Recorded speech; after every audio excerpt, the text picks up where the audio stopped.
Derit është pyetje që më ndihmon, sepse besoj ju jeni të informuar që ne kemi hyrë në një fazë të re tani me hapësirat për të gjithë vajzat dhe djemtë të talentuar të botës teknologjisë që kanë filluar të zhvillojnë bizneset e tyre.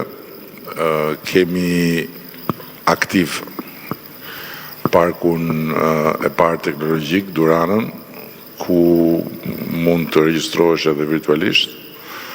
Jemi duke përfunduar një tjetër bazë shumë, besoj unë, cilësore në Vlorë.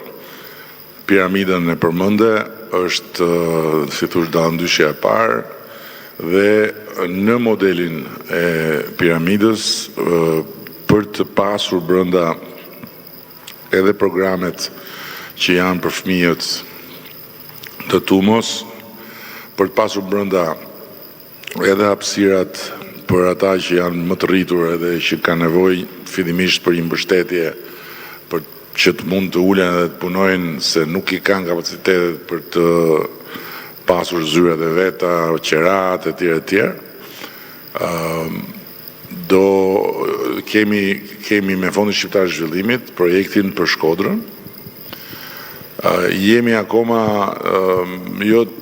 kemi dy opsione. Një opsion është që në bashkëpunim me Radio Televizion Shqiptar të shfrytëzojmë një pjesë të godinës të Vëshkodrës këtu në qendër. Është godinë shumë e bukur dhe nuk e di a keni parë, ka një pjesë që është komplet e pashfrytëzuar. Një variant tjetër që është më ambicioz, më i madh, por që do dhe më shumë investime, është te kuzina e telit. Jemi duke punuar, janë të dyja variantet në tavolinë, do shohim si do ecim. Po ndërkohë, duke qenë se përmenda godinën e Vëshkodrës edhe hapësirën që është aty, dikur ka qenë një hapësirë për orkestrën, mos gabohem. Unë kam folur edhe me Benedin dhe unë besoj shumë që ne duhet të ecim me një program të përbashkët të qeverisë edhe të bashkisë specifikisht për artin dhe kulturën të përqendruar në Shkodër. Pasi arti dhe kultura këtu kanë një traditë, dhe pasi e kombinuar me elementet e tjerë që ka qyteti, që ka zona, mund të bëjnë një punë shumë të madhe për më shumë turizëm. Për më shumë biznes.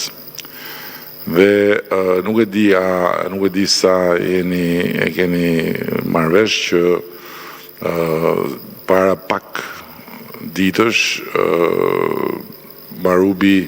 arkivi Marubit u vullos përfundimisht si pasuri botërore dhe